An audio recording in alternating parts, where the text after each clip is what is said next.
O Senhor esteja convosco. Proclamação do Evangelho de Jesus Cristo, segundo João. Naquele tempo, disse Jesus aos seus discípulos: se o mundo vos odeia, sabei que primeiro me odiou a mim. Se fosseis do mundo, o mundo gostaria daquilo que lhe pertence. Mas, porque não sois do mundo, porque eu vos escolhi e apartei do mundo, o mundo por isso vos odeia. Lembrai-vos daquilo que eu vos disse: o servo não é maior que seu senhor. Se me perseguiram a mim, também perseguirão a vós.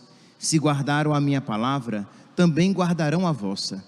Tudo isso eles farão contra vós, por causa do meu nome, porque não conhecem aquele que me enviou. Palavra da salvação.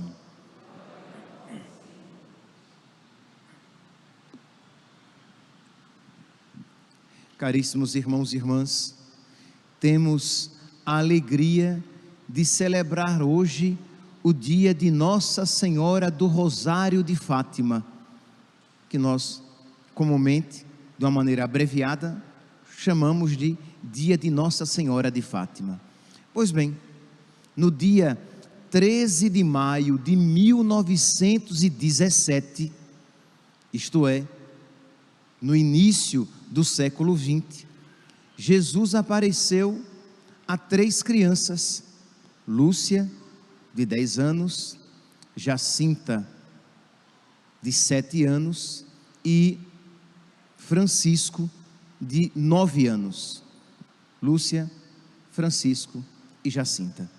A essas 3 crianças, Nossa Senhora apareceu, e Lúcia diz que a visão, aquilo que ela viu, era uma senhora muito bonita, que trajava um vestido branco, mais luminoso do que o sol, que ela trazia nas mãos, que as mãos estavam postas junto ao peito, em sinal de oração, com um rosário de contas brilhantes, e que no final do rosário pendia um crucifixo prateado, reluzente.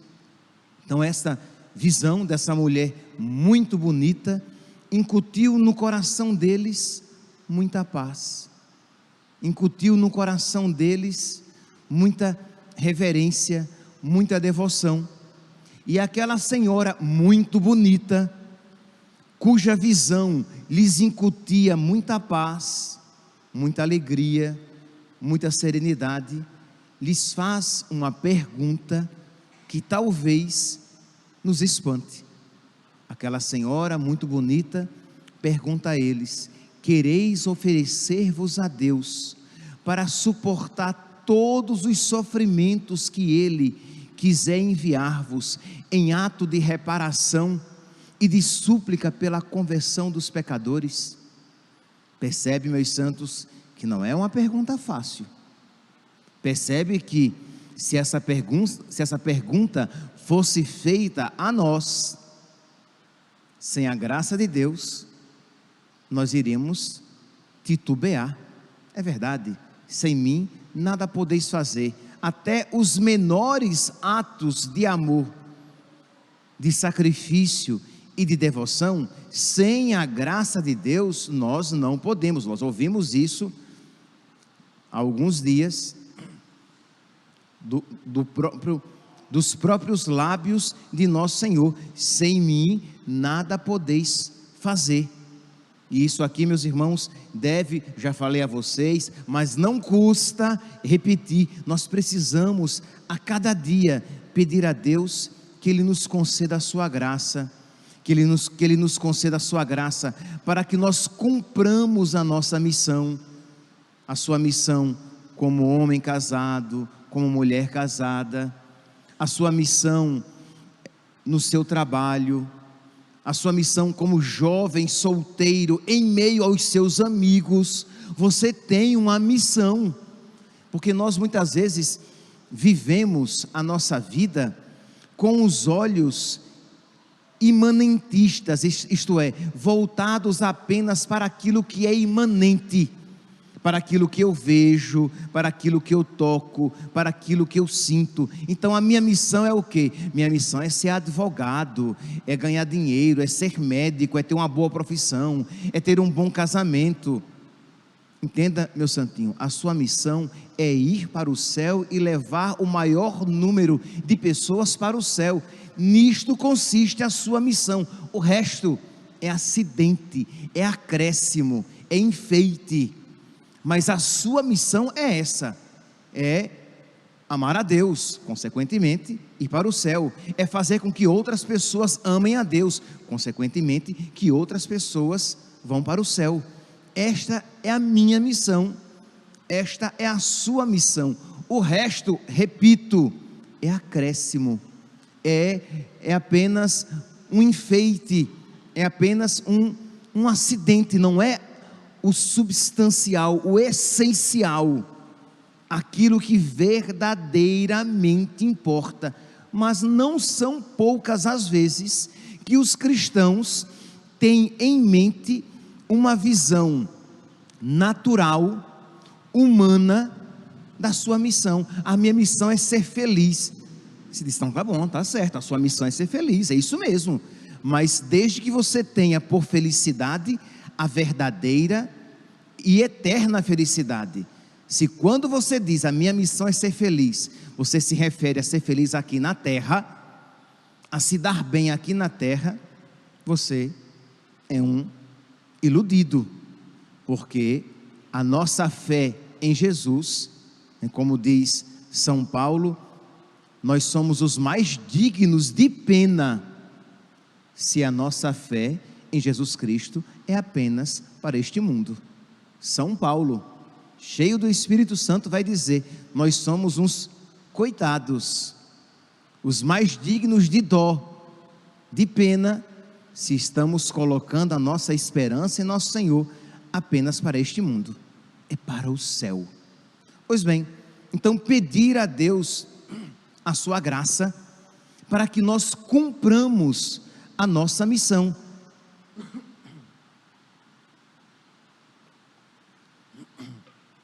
Pedir a Deus a sua graça, e todos os dias. E isso você está pedindo quando você pede a Deus mais fé. Isso você está pedindo quando você pede a Deus a graça de amá-lo mais, cada vez mais, de amá-lo acima de todas as coisas. E isso você está pedindo quando pede a Deus que o fortaleça na luta contra o pecado. Isso você está pedindo a Deus quando a Deus você pede a fortaleza para carregar a sua cruz. Então pedir a Deus estas graças que tem como meta, que tem como fim, como finalidade, cumprir a missão para a qual eu fui criado. Então, aquelas crianças foram criadas para esta missão, e Nossa Senhora pergunta, vocês estão dispostas, vocês querem se oferecer a Deus para suportar todos os sofrimentos que Ele quiser vos enviar, em ato de reparação pelos pecados cometidos e em súplica pela salvação dos pecadores? E elas respondem afirmativamente, elas aceitam, elas querem. É claro que a visão daquela senhora, tão bela, mais reluzente que o sol, lhes infundiu a graça necessária para que elas respondessem afirmativamente. E Nossa Senhora então, diante da resposta afirmativa daquelas crianças de 10, 9 e 7 anos, é claro, meus irmãos, que Deus estava concedendo àquelas crianças uma sabedoria, uma fé, uma clareza da vontade de Deus e da bondade da vontade de Deus. Deus estava concedendo uma graça especial, que crianças com 10, 9 e 7 anos não seriam capazes de isso ver, e com essa fortaleza respondeu. Então, diante daquela resposta afirmativa, Nossa Senhora diz, e depois ter muito que sofrer. Ora, se isso fosse dito a nós, muitos marmanjos já iriam chorar diante dessa. Eu vou sofrer muito, já iria derramar lágrimas. E diz que as crianças ouvem com serenidade aquela afirmação: vocês vão sofrer muito, mas a graça de Deus será o vosso conforto. E diz que de Nossa Senhora uma luz sai e que toca profundamente o coração daquelas crianças, que as ilumina profundamente no seu coração, na sua alma, e elas totalmente iluminadas e vendo-se a partir de Deus, diz que elas, movidas por esta luz, elas caem de joelhos e repetem: ó Santíssima Trindade, eu vos adoro. Percebe que houve ali uma graça especialíssima, que por meio de Nossa Senhora lhes foi concedida. Então elas caem de joelhos em adoração à Santíssima Trindade. Ó Santíssima Trindade, eu vos adoro, meu Deus, eu vos amo no Santíssimo Sacramento. Que aparição católica, né? Elas estão diante da Virgem Maria, elas adoram a Trindade e adoram a humanidade de Jesus no Santíssimo Sacramento. Meu Deus, eu vos adoro no Santíssimo Sacramento. Pois bem, diz então que Nossa Senhora diz a elas que elas dizem aquelas crianças, a Lúcia de 10 anos, a Francisco de 9 e a Jacinta de 7, que elas devem rezar o terço todos os dias pela paz no mundo e pelo fim da guerra. Mas, meus irmãos, eu gostaria de dar um passo a mais nesta visão, nessa experiência que as crianças tiveram de dizer: eu vos adoro, Santíssima Trindade, meu Deus, eu vos amo no Santíssimo Sacramento. Essas crianças tiveram, meus santos, a experiência dos grandes santos. Crianças com 10, 9 e 7 anos foram elevadas a um alto grau de santidade, de modo que elas veem, que elas experimentam no profundo de suas almas, que Deus é a alegria de suas vidas, que a alegria de uma vida não é uma vida sem sofrimento, sem dificuldade, que a alegria de uma vida não é uma vida em que eu realizo os meus sonhos. Elas compreendem por um conhecimento infuso que a alegria de uma vida é amar a Deus e amá-lo com todo o coração, que é servir a Deus, que é fazer a vontade de Deus. E a esta sabedoria nós somos chamados, e esta sabedoria nós devemos suplicar, e de uma maneira especial suplicar hoje a Nossa Senhora, ela que concedeu esta graça àquelas crianças, que ela nos conceda também a nós, que nós, tão pequenos e imaturos, que nós tão incapazes por nós mesmos de alcançar esta graça, que nós peçamos que ela nos alcance, ela que é maior, né? Quando algo é muito alto, o que é que a criança diz? Mamãe, me alcança. E a mãe, que é maior, ela alcança, ela que é maior, ela que é grandíssima, que ela alcance esta graça e se abaixe e nos conceda a nós, os seus filhos. No Salmo, já falei várias vezes a vocês, este Salmo 72, versículo 25, que diz: se vos possuo, nada mais me atrai neste mundo. Meus irmãos, nós precisamos fazer experiência desta verdade, isto é, se eu tenho Deus, eu tenho tudo. Quem a Deus tem, nada falta, só Deus basta. Nós precisamos fazer uma experiência cada vez mais profunda desta verdade, de modo que, quando os sofrimentos vierem, nós poderemos até chorar, mas nós não iremos nos desesperar, porque eu tenho tudo na minha vida, eu tenho fé, eu tenho Deus, eu estou na graça de Deus, eu estou caminhando para o céu. Se vos possuo, nada mais me atrai neste mundo. Diante daquela palavra, não muito alvissareira, não muito animadora aos olhos meramente humanos, vocês querem sofrer muito pela conversão, pela salvação dos pecadores e em reparação aos pecados cometidos? Sejamos sinceros, meus santos, humanamente falando, não é uma proposta muito interessante, mas elas viram em Deus que elas tinham tudo, que elas tinham o principal, e que fazer a vontade de Deus é a melhor coisa que se pode fazer neste mundo. E elas não titubearam, elas não pensaram duas vezes, elas escolheram a melhor parte, e esta não lhes será tirada. Elas escolheram fazer a vontade de Deus, realizar os sonhos de Deus e não os próprios. E elas dizem: eu quero. Pois bem, versículo 25: se vos possuo, nada mais me atrai neste mundo. Meu coração e minha carne podem até desfalecer, a rocha do meu coração e minha herança é Deus. A minha herança eterna é Deus.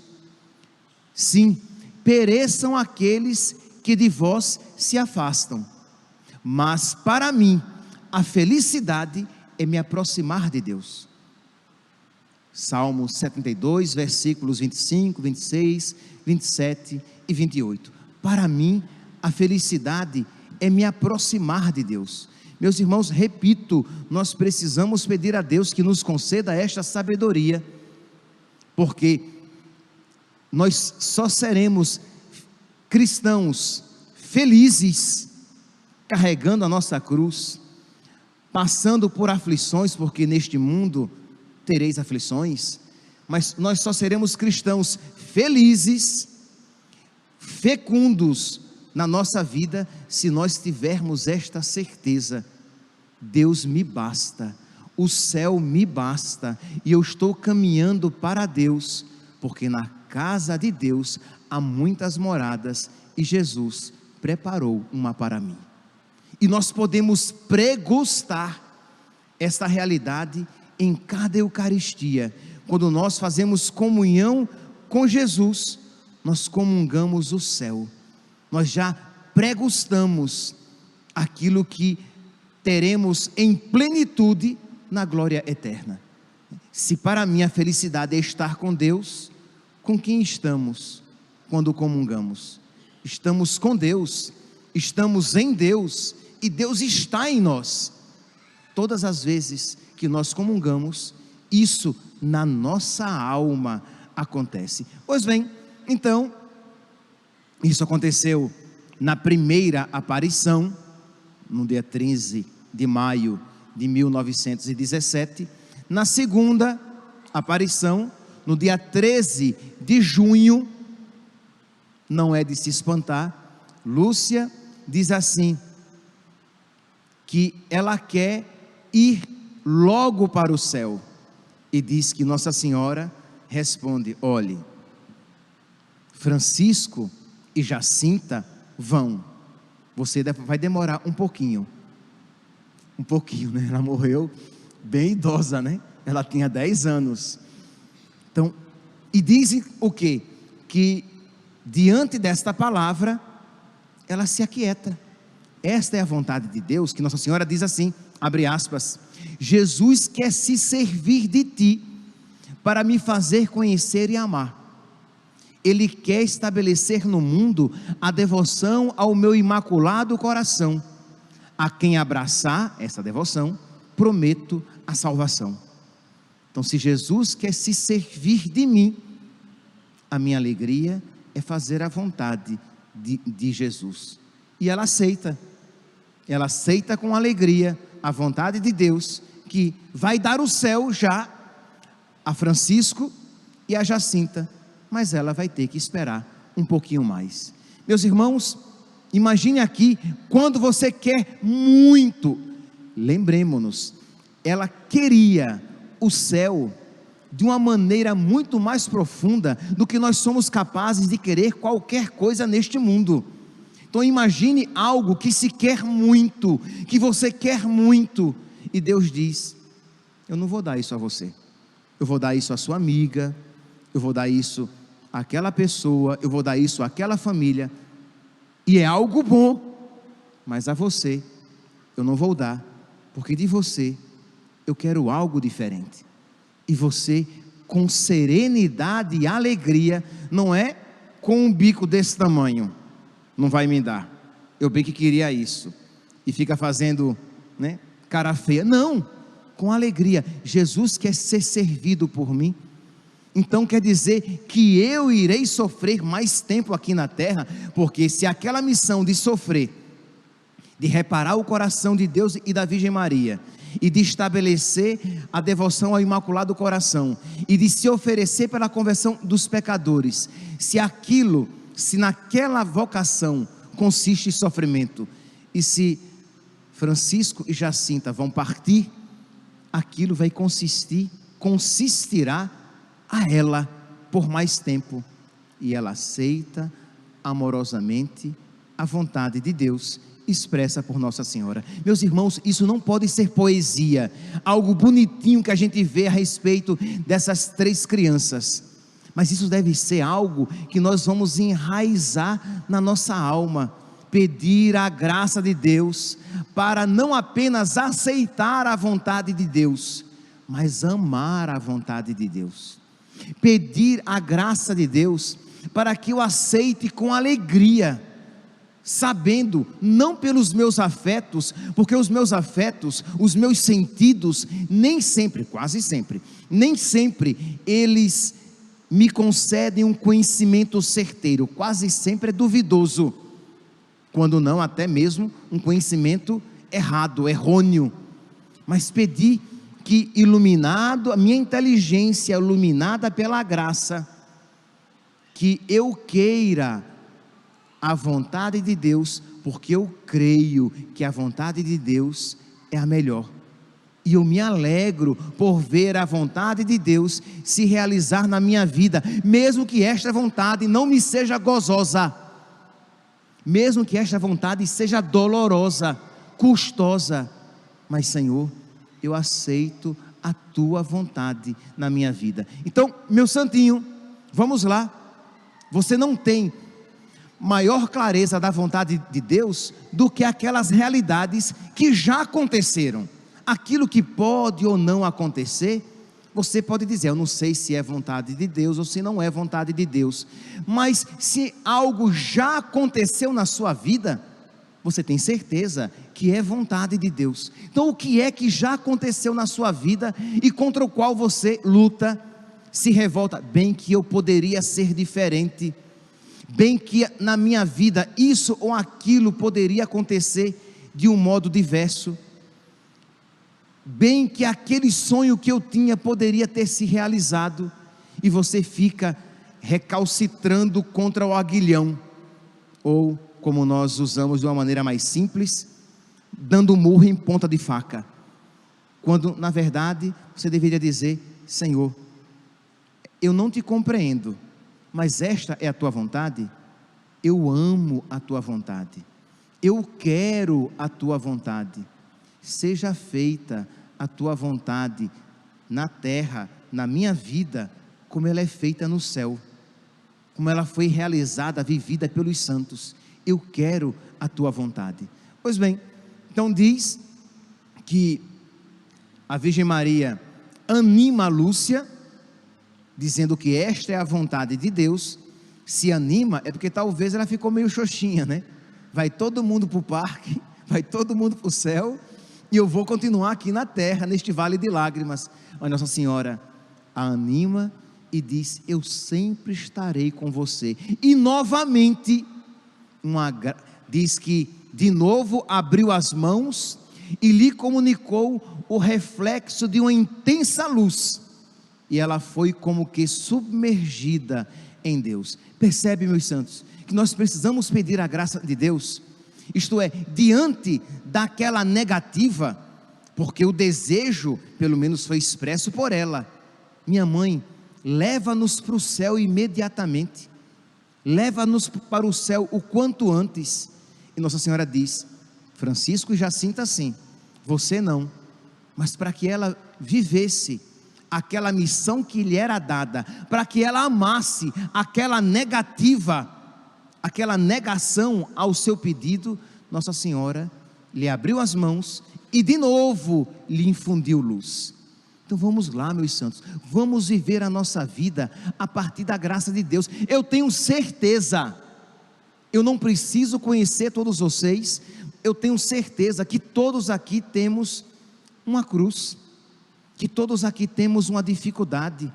Eu tenho certeza que muitos aqui já pedimos a Deus algo que não recebemos, e precisamos dizer: Senhor, concede-me a tua graça, para que eu beije a tua vontade. Senhor, concede-me a tua graça, para que eu abrace a tua cruz. A minha vida, Senhor, ela não tem sido como eu gostaria. Eu queria ter uma vida diferente, eu queria um emprego diferente, eu queria um casamento diferente, ou eu queria me casar, eu queria ter filhos, ou eu não queria que as coisas estivessem acontecendo como estão, eu não queria esta doença, eu não queria esta humilhação. E você diz: mas Senhor, o Senhor está permitindo? Pois bem, eu beijo a tua vontade. Senhor, eu te peço a tua graça, para que eu beije a tua vontade, para que eu ame a tua vontade, para que eu com alegria faça a tua vontade, para que eu possa fazer, não apenas como Lúcia, mas para que eu possa fazer igual a ti. Jesus, quando entrou no mundo, diz o autor da carta aos Hebreus, ele diz o quê? Eis que venho fazer com prazer a vossa vontade, Senhor. E nós sabemos muito bem em que consistia a vontade de Deus, a vontade do Pai para Jesus, e ele fez com prazer, ele fez com amor. Mas padre, ele chorou sim, mas lágrimas e amor se coadunam. Não há problema de você chorar, de você sofrer, e mesmo sofrendo, dizendo: Senhor, eu amo a tua vontade. E mesmo sentindo os seus sentidos, os seus afetos humanos, querendo da cruz se afastar, você, pela sua vontade, fortificada pela graça, caminhando ao encontro dela. Eu quero o que tu queres, como queres, quando quiseres, seja feita a tua vontade. Então vamos olhar para essas realidades que estamos vendo sendo realizada na vida dessas crianças, mas aplicá-la na nossa vida, senão nós iremos ficar: oh, que bonitinho, né? Crianças tão devotas e piedosas, oh, que bonitinho, né? Elas são tão obedientes. Não é apenas isso, nós vemos e nós suplicamos para a nossa vida a graça que as tornou valentes, crianças de 10, 9 e 7 anos, mais valentes do que muitos marmanjos e marmanjas, não sei nem se existe essa palavra, muitos marmanjos e marmanjas aqui presentes, estão muito mais devotadas à vontade de Deus. Pois bem, diz então, diz Nossa Senhora, ainda na terceira aparição, a primeira 13 de maio, a segunda 13 de junho, a terceira 13 de julho, Nossa Senhora então diz que elas vão se sacrificar muito pelos pecadores. Nossa Senhora que diz que muitas almas se perdem, porque não há quem por elas se sacrifique. Nossa Senhora que nesta terceira aparição mostra para as crianças o inferno. Então, para quê? Para mostrar a quantidade de pessoas que para lá se encaminham, porque as almas caem no inferno como os flocos de neve caem no chão. Então as crianças tinham a experiência de ver os floquinhos de neve caindo no chão. Nossa Senhora diz: pois bem, as almas vão para o inferno como os flocos de neve vão para o chão. Neste período do século 20, em que as pessoas estavam começando o quê? A nem mais pensar no inferno. Imagine, meus santos, em 1917, Imagine como agora, mais de 100 anos depois, a situação não está. Imagine ser no início do século 20. As pessoas ofendiam muito a Deus, de modo de a Virgem Maria vir ao mundo pedir reparação pelos pecados cometidos contra Deus e contra o seu imaculado coração. Imagine agora com todos os pecados abertamente cometidos, como se fossem virtude, porque então, no início do século 20, os pecados eram cometidos como pecado, os pecados eram cometidos como pecado. As pessoas reconheciam, mais ou menos, que aquilo era pecado. Agora é virtude, é bonito, se faz passeata para mostrar como é bonito viver aquele pecado. Se faz uma luta para ter o direito de matar as crianças dentro da barriga das mães. E quando um país permite, se faz festa digna de festa de Copa do Mundo, como nós já vimos por aí. As pessoas festejando, as mulheres festejando, se abraçando. Que alegria, poderemos matar os nossos filhos nas nossas barrigas. Que alegria, mais mulheres poderão matar os seus filhos. Que alegria satânica, que alegria satânica, que alegria diabólica. Se em 1917 já se ofendia tanto a Deus, nós não podemos imaginar o quanto se ofende no século 21, em pleno 2023, quando as pessoas blasfemam contra Deus, quando as pessoas fazem chacota contra Deus, quando as pessoas aplicam a Deus os pecados que elas cometem como se fossem virtude. Imagine, no Parlamento Europeu, em Bruxelas, você vai encontrar arte de muito, quer dizer, arte nenhuma, é uma blasfêmia, um ultraje a Deus, apresentando Jesus rodeado de homens, que vocês sabem o que é que eles são, tocando o nosso Senhor, ou um crucifixo de Jesus sem roupa, abraçado por um outro homem sem roupa. Isto é arte, para lá em Bruxelas, promovida por vários políticos europeus. A Europa, o berço da cristandade. E aqui, meus santos, tantos pecados. Então Nossa Senhora, lá em 1917, mais de 100 anos atrás, pedia àquelas crianças que elas fizessem penitência, que elas rezassem pela conversão dos pecadores. E nós, no dia de Nossa Senhora de Fátima, o que é que nós iremos então fazer? Que exemplo nós queremos seguir? Nossa Senhora até disse o que é que elas, as crianças, deveriam dizer quando rezassem o rosário todos os dias. Ó Jesus, é por vosso amor, pela conversão dos pecadores e em reparação pelos pecados cometidos contra o Imaculado Coração de Maria, que elas deveriam repetir sempre esta oração, quando rezassem, quando oferecessem alguma penitência, algum sacrifício, algum ato de caridade pela conversão dos pecadores. Ó Jesus, é por vosso amor, pela conversão dos pecadores e em reparação pelos pecados cometidos contra o Imaculado Coração de Maria. Meus irmãos, que nós peçamos então a Nossa Senhora, que nos alcance a graça, para que nós aceitemos a nossa missão. Peçamos a Nossa Senhora a graça, que ela nos alcance, para que nós amemos a vontade de Deus em nossa vida, mesmo que ela seja dolorosa, e que nós sejamos obedientes ao mandato de Nossa Senhora.